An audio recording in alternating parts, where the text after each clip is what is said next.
Subscribe our YouTube channel and watch our videos. بسم اللہ الرحمن الرحیم. انہوں نے پوچھا ہے کہ مولانا صاحب لوگ کہتے ہیں کہ نکاح ہو اور رخصتی نہ ہو تو 1 سال چند مہینے کے بعد نکاح فاسد ہو جاتے ہیں. غلط کہتے ہیں. نکاح جب ہو جائے تو رخصتی اس وقت بھی ہو سکتی ہے، چند دن بعد بھی. عموماً طرفین اپنی کوئی سہولت، کوئی دن، تاریخ، مہینے مقرر کرتے ہیں اور اس میں رخصتی کرتے ہیں. اور عزت مند لوگوں کا طریقہ ہے کہ نکاح کے بعد جب تک رخصتی نہ ہو تو ناکح اور منکوح آپس میں ملتے نہیں. رخصتی کرتے وقت دوبارہ نکاح کرنا ہوگا. اگر بہت دن گزر گئے، سال گزر گئے، 2-3 سال گزر گئے، دوبارہ نکاح کرنے میں کوئی حرج نہیں. وہ پہلے نکاح کو منگنی قرار دے دیتے ہیں، دوسرے نکاح سب کے سامنے ہو جاتا ہے. نکاح علن نکاح انہی افراد کا کوئی حرج نہیں. البتہ سابق نکاح کافی سمجھا جا سکتا ہے کہ وہ نکاح ایک دفعہ ہو چکا ہے. ہمارے اپارٹمنٹ میں جو مسجد ہے وہ اہل حق کی تھی، مگر بعد میں بدعتیوں نے قبضہ کر لیا. ہم تعلیم و تبلیغ کا کام کر رہے ہیں، ہمارے نمازیوں کی تعداد کم ہے. کیا ہم ان کے پیچھے نماز پڑھ سکتے؟ پڑھ لیں، پھر دوبارہ اپنی پڑھ لیں. کسی مشرک اور بدعتی کے پیچھے نماز نہیں ہوتی. اور یہ ایک ہیلا ہے آپ کا کہ ہمارے نمازی بڑھ جائیں گے. ٹھیک ہے، آپ فرض نماز دوبارہ ادا کیا کریں. جب بھی کسی بھی بدعتی کے پیچھے آپ مجبوراً پڑھ لیں تو صالح وقت میں، مناسب وقت میں وہ فرض دوبارہ ادا کر لیں.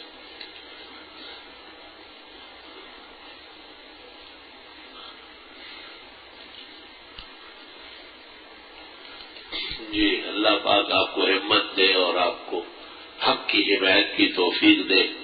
اور آپ کا وہ جذبہ جو آپ نے کاغذ میں لکھا ہے، میں دعا کرتا ہوں کہ بہت جلد اللہ تعالیٰ آپ کو سرخرو فرمائے اور آپ کی وجہ سے وہ مسجد، اللہ کا گھر، ناکارہ لوگوں کے پنجے سے نجات پائے. ایک بیوہ خاتون اپنی بڑی بیٹی اور داماد سے ناراض تھی. بات چیت نہ تھی. چھوٹی بیٹی اور داماد کے پاس رہتی تھی. انہوں نے وصیت کی کہ میرے مرنے پر بڑی بیٹی اور داماد کو میرا چہرہ نہ دکھایا جائے. ان کے انتقال پر ایک دوسری رشتہ دار خاتون کے کہنے پر بڑی بیٹی کو چہرہ دکھایا گیا. اب وہ خاتون پریشان ہے کہ میں نے مرحومہ کی وصیت کے خلاف کیا ہے. بات یہ ہے مرنے کے بعد کی ماں کا چہرہ دیکھنا کوئی ضروری نہیں ہے. اس خاتون نے اگر دل و جان سے معافی مانگی ہے تو اس کو چاہیے کہ وہ اپنی مرحوم والدہ کو زندگی میں راضی کر لیتی. اس قدر اس کو ستایا اور دکھ پہنچایا کہ اس نے آخرت میں داخلے سے پہلے وہ بھی اس سے بائیکاٹ برقرار رکھا. علماء تو کہتے ہیں کہ گناہ کی وصیت پر عمل بھی گناہ ہے. بائیکاٹ لمبا کرنا اور یہ کہنا کہ میرا بیٹا پلنگ کو ہاتھ نہ لگائے، میری بہو قریب نہ آئے اور میری بیٹی میرا چہرہ نہ دیکھے، بیٹی کی شرمندگی اور ذلت کے لیے اتنا بہت ہے کہ ماں جیسی عظیم ہستی اس سے اس قدر تکلیف و دکھ پا کے چلی گئی. باقی جن لوگوں نے دکھایا ہے اس میں کوئی حرج نہیں.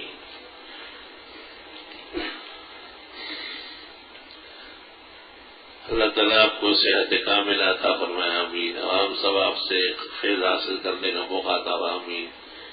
آپ کے جمعے کو فرمایا خواب میں رسول اکرم کی زیارت ہوئی اور آپ نے نام پکارا کچھ لوگ اور کو سر کی طرح آپ نے کہا کہ وہ علماء بھی وقت حیات ہے. آپ سے گزارش ہے کوئی مناسب نہیں ہے نام بتانا. میرے گھر میں آج کل گندا پانی آ رہا ہے، گڑھے کا پانی بتنی بدبو آتی ہے. پاکی کے بارے میں ارشاد فرمایا آپ پاکی حاصل کریں، یہ میرا کام ہے. کہہ رہا ہے تو خود کہتے ہیں بدبو آ رہی ہے تو کیا میں کہوں گے تو خوشبو ہے وہ؟ اگر کوئی انسان بغیر اسلام کے فوت ہو جائے تو کیا تمام مسلمان اس کی پوچھو گی؟ نہیں. خاتمہ اللہ کے ہاتھ میں ہے. کسی کے مرنے پر بھی یہ سوال نہیں ہوگا کہ آپ نے کیوں اسلام نہیں پیش کیا. یہ غلط بات ہے. تبلیغ بات والوں کی باتیں جاہلانہ ہے. فلاں مر گیا ان سے پوچھا جائے، کسی سے نہیں پوچھا جائے گا. اللہ رب العالمین نے جن کا خاتمہ کفر پر رکھا ہے وہ کافر مرے گا اور جن کا خاتمہ اسلام پر ہے لامحالہ وہ ایک دن اسلام لائے گا، یہ عقیدہ ہے مسلمانوں کا۔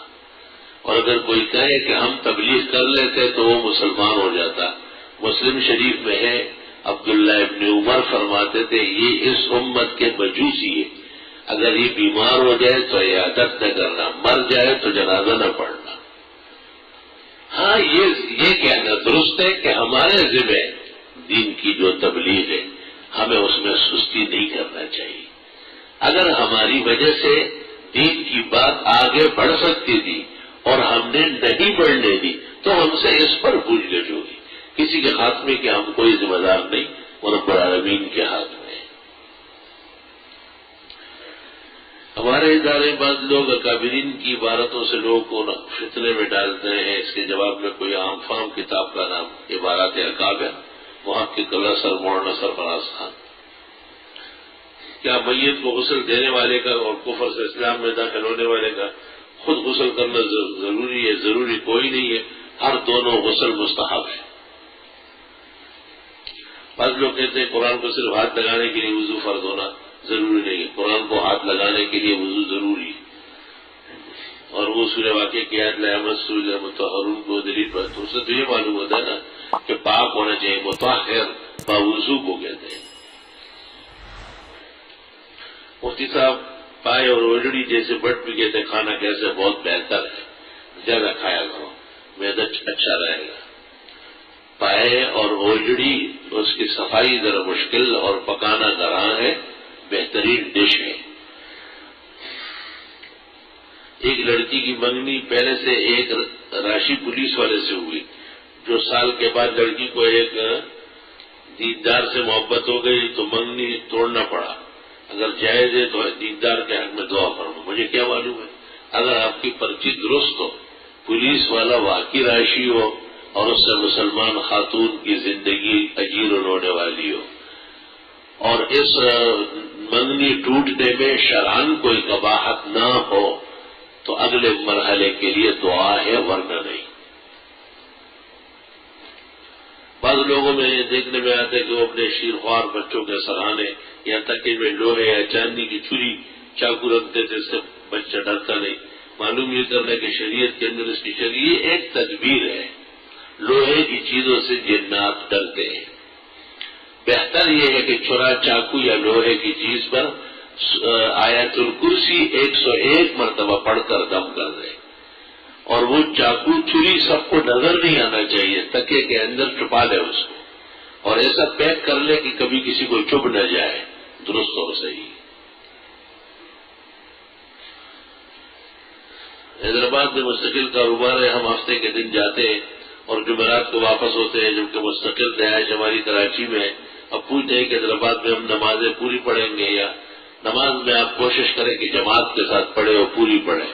اگر حیدرآباد میں آپ نے کوئی رہائشی مکان لیا ہے کرائے پر، جس کا مہینہ پر آپ کرایہ دیتے ہیں، تو پھر شاید آپ وہاں مقیم ہو جائے۔ اور اگر اس طرح کوئی رہائش کا ارادہ نہیں ہے، صرف کاروبار ہے اور پکی رہائش کراچی میں، تو پھر آپ جب بھی حیدرآباد میں رہیں گے تو آپ مسافر ہوں گے، الا یہ کہ کبھی آپ کہیں کہ اس ہفتے کراچی نہیں جانا ہے اور میں نے کم از کم 15 دن قیام کرنا ہے تو، اور اگر 15 دن قیام آپ نے نہیں کیا، نہ آپ کا کوئی ارادہ ہے، تو مسافر رہیں گے۔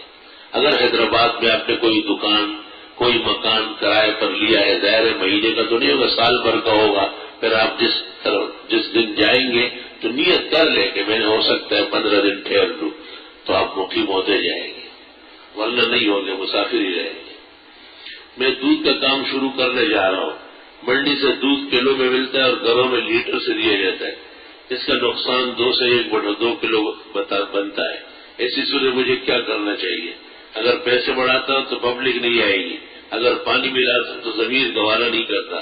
مناسب راستہ بتایا اپنی، یہ تو دودھ والوں سے پوچھے، میں دودھ کا کوئی کاروبار نہیں کرتا، یہ دودھ یہ بتائیں گے آپ۔ ناجائز کی اجازت میں کیسے دے سکتا ہوں؟ اگر کسی شوہر کے اپنے سالی سے غلط انداز میں ملنا جلنا ہو، اگر کسی کے شوہر کے اپنے سالی سے بات نامناسب حد تک پہنچ جاتی ہو، تو ایسی صورت میں بیوی حرام، بہت سارے فقہا کہتے ہیں کہ نکاح ختم ہو جائے گا۔ کیا یہ بات درست ہے کہ آپ نے ایسے شخص کا جنازہ پڑھانے سے انکار کیا جو مقروض تھا؟ جی ہاں، امامت آپ نے نہیں فرمائی اور صحابہ سے کہا تم پڑھ لو. تو ایک صحابی صف میں آیا اور انہوں نے کہا آپ جنازہ پڑھا لیں، اس کا قرض میں ادا کر دوں گا. کہ آپ نے ادا فرما دیا. بخاری مسلم کا معتبر اردو ترجمہ کون سا ہے؟ بہتر ہے کہ حضرت شیخ مولانا زکریا محدث سارانپوری ثم مہاجر المدنی والمتوفى بها ان کی تقریر بخاری آپ نے ہے. بین المذاہب تقابلی جائزہ پر مبنی اردو زبان یہ لکھا ہے. بعض لوگوں نے ایک کتب فروشوں سے پوچھو، اس کا نام ہی ہے مذاہب کے درمیان مقابلہ. بیوی شوہر کے انتقال کے بعد اپنے شوہر کا چہرہ دیکھ سکتی ہے. جی ہاں. اور شوہر اپنی بیوی کے مسئلہ یہ نہیں، بیوی تو اس کی عدت میں یقیناً 4 مہینے 10 دن تک اور نکاح باقی ہے. مسئلہ یہ ہے کہ خاتون مرے تو اس کا خاوند اس کا چہرہ دیکھ سکتا ہے. فتاوی شام میں ہے لہو ان یرا وجہ، اتنا تعلق باقی ہے کہ اس کا چہرہ دیکھے. اگر کوئی اور نہ ہو محرم تو قبر میں اتارنے میں بھی خاوند مقدم ہوگا. 2 تولے سونا ہے اور 50,000 روپے اس پر زکوٰۃ ہے. جی زکوٰۃ ہے، چاندی کے حساب سے زکوٰۃ دے دیں. شہید کی کتاب میں بینک کی ملازمت کے پیسے حرام لکھے، یہ درست لکھا ہے. میں نے ایک آدمی کو کہا کہ تم خدا کو مانتے ہو؟ تو اس نے کہا کہ نہیں، میں خدا کو نہیں بلکہ میں اللہ کو مانتا ہوں. تو خدا اور اللہ میں کیا فرق ہے؟ وہ کم عقل ہے، بے وقوف ہے وہ. جیسے ایک آدمی ملنے گیا تھا قرضہ لے رہے، تو اس نے کہا 150 روپے. اس نے کہا 150 نہیں لوں گا، 150 لوں گا. اس نے کہا میں 150 دوں گا. کہ واللہ چورا چاقو نکال لیا. ایک عقل مند آیا کہ دے دو، تو اس کو کہا یہی 150 ہے اور یہی 150 ہے. کمکل جولا ہے دنیا میں ہوتے ہیں. زور کی 4 سنت کا ٹائم کم ہے تو 2 سنت پڑھ سکتے ہیں. ہدایہ میں لکھا ہے وہ نفل ہو جائیں گے. نماز کے بعد پھر 4 سنت پھر 2 سنت. کیا نماز اوابین میں 4 رکعت نفل ایک ساتھ کیا؟ 6 رکعت اکٹھی پڑھ سکتے ہیں ایک ہی نیت سے. تبع تابعی کا مقام زیادہ ہے یا حضرت عبد القادر جیلانی کا تبع تابعی کا مقام زیادہ ہے؟ جملہ رضائل باطنہ سے نجات کے لیے اکثیر نسخہ اللہ سے معافی مانگنا اور گناہ چھوڑنا. بڑھاپے میں بھووں کے بال بڑھ جائے جو آنکھوں پر آتے ہیں ہٹا سکتے ہیں. سید شہداء حضرت حمزہ ہے، حضرت حسین. حضرت حمزہ کل امت کے سید الشہداء ہے اور حضرت حسین شہداء کربلا کے بڑے. بزرگان کا 10 بوزی بات اور محبت جوانوں کے لیے ویسے فخر ہے، بات صاف سمجھتے ہیں لیکن ہم کبھی اظہار خوشی نہیں فرماتے. حافظ ابن حجر نے فتح الباری شرح بخاری میں 15 آدمی یا مقامات لکھے ہیں جن کا چومنا جائز ہے. جیسے حجر اسود ہے، کعبہ شریف کے خلاف ہے، قرآن کریم ہے، ماں باپ ہے، اولاد ہے، بیوی ہے اور عادل بادشاہ کے ہاتھ ہے. لیکن بہتر یہ ہے کہ ہمیں معاف رکھا جائے. شیخ الاسلام شیخ العرب والعجم صدر المدرسین دارالعلوم دیوبند حضرت اقدس مولانا حسین احمد مدنی نور اللہ مرقدہ کے ہاتھ کوئی چومتا تو حضرت ہاتھ کھینچ لیتے تھے. تو کسی نے کہا کہ حضرت مولانا رشید احمد گنگوئی نے فتح و رشیدیہ میں لکھا ہے کہ بزرگان دین کا ہاتھ چومنا جائز ہے. تو شیخ الاسلام مولانا حسین احمد مدنی فرماتے کہ حضرت گنگوئی والے ہاتھ لے آئے تو ہم بھی چوم لیں. در مجلس خود را مدیو ہم چومن یرا حاضر دل حاضر کند انجمن یرا. ہمیں اس سے دور رکھیں، مہربانی ہوگی. اکثر لوگ کہتے ہیں کہ کافر کو بھی کافر نہیں کہو. یہ بات کہاں یہ غلط ہے. یا ایھا قل یا ایھا الکافرون، آپ کہے کہ کافر ہو. کافر کو کافر کہنا ضروری ہے جیسے کہ مسلمان کو مسلمان کہنا ضروری ہے. یہ کہنا کہ کافر کو کافر نہ کہو کہیں مسلمان ہو جائے گا، تو پھر مسلمان کو مسلمان نہ کہو کہیں کافر نہ ہو جائے. مسئلہ یہ تھا کہ جو پہلے کافر تھا اور مسلمان ہوا، اب اس کو کافر مت کہے. بہت بڑی گالی اور بدترین گناہ ہے. اللہ تعالیٰ آپ کی عمر میں خیر میں برکت دے. آمین. آپ کا سایہ ہم پر تا دیر قائم دائم رکھے. آمین آمین. جزاکم اللہ. اللہ اللہ تعالیٰ سب حاضرین اور ان کے غائبین کی عمروں میں برکت دے دے. اللہ تعالیٰ سب کو صحت توانائی نصیب فرمائے. نیا مکان تعمیر کیا جاتا ہے تو کالے بکرے کا صدقہ کیا جاتا ہے اور اس جانور کا خون مکان کی بنیادوں میں ڈالا جاتا ہے. یہ دونوں باتیں غلط ہیں. بکرا تو صدقے کا کالا نہ ہو، وہ تو خود ہی بلا ہے. تو نجاست دور کرنے کے لیے اگر کوئی نجاست ہی استعمال کر لے تو بڑا کم عقل آدمی ہوگا. میں تو اکثر کہتا ہوں کہ صدقے کا بکرا کالا نہ ہو، ایسا بکرا خریدا کرو تاکہ بلاؤ بھوتری سے آپ بچ جائے. مکان کی بنیاد میں خون ڈالنا تاکہ اس مکان میں ضرور خون ہوتا رہے. یہ نحوست کا ارتکاب ہے کہ اس مکان کے مکینوں میں ہمیشہ خون ریزی ہوگی. مکان کے بنیادوں میں خون ڈالنا، خون تو ناپاک ہے، نجس ہے، نجاست غلیظہ ہے، اس کا استعمال حرام ناجائز ہے. یہ ہندوانی رسوم ہے. زیب النساء نام رکھنا کیسا ہے؟ نام تو رکھا گیا ہے لیکن بی بی صاحبہ اورنگزیب عالمگیر رحمت اللہ علیہ کی شہزادی وہ ناراض ہوتی تھی کہ یہ بات صحیح نہیں ہے. بس میں ایک عورت ہوں زیب النساء، اور اس کی بڑی بہن کا نام تھا زینت النساء. وہ شعر میں کہتی ہے دختر شاہم ولے کے دروب فقر آوردہ زیب زینت بس ہمینم نام من زیب النساء. میں بادشاہ کی بیٹی ہوں لیکن میں فقیر نہیں ہوں. میرا قصور یہ ہے کہ میرا نام زیب النساء رکھا گیا ہے. ہائے ہائے کیا منطقی و پارسات.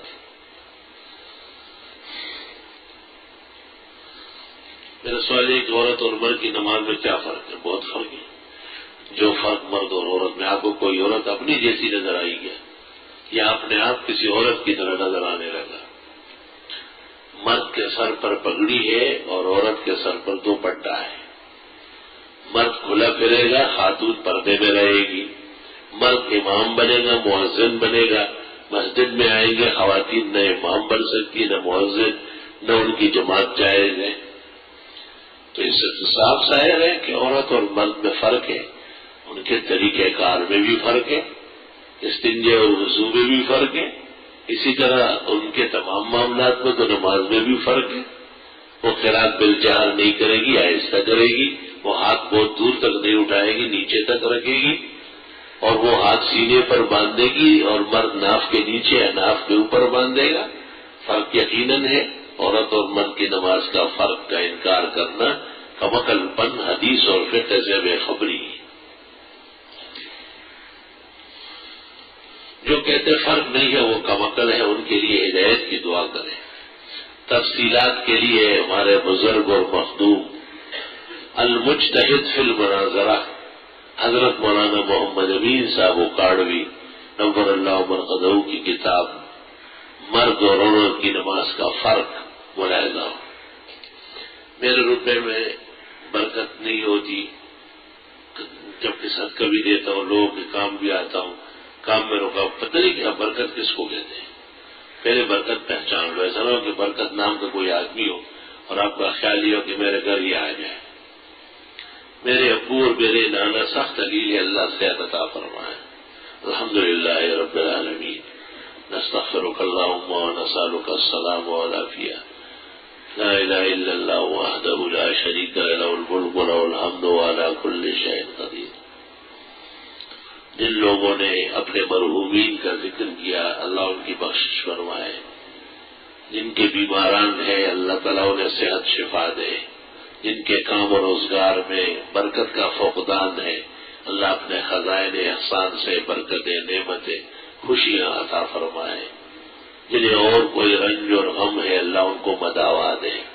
جو اور کسی الجھن پریشانی میں ہے اللہ ان کی دستگیری فرمائے.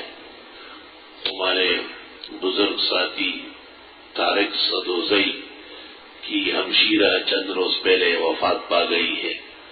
دعا فرمائے اللہ تعالیٰ مرحومہ کی مغفرت فرمائے اور طارق بھائی اور ان کے جملہ سوگواروں کو حق سبحانہ و تعالیٰ صبر و اجر عطا فرمائے. ربنا آتنا فی الدنیا حسنہ وفی الآخرۃ حسنہ وقنا عذاب النار. وصلی اللہ تعالی علی خیر خلقہ محمد وآلہ وصحبہ اجمعین.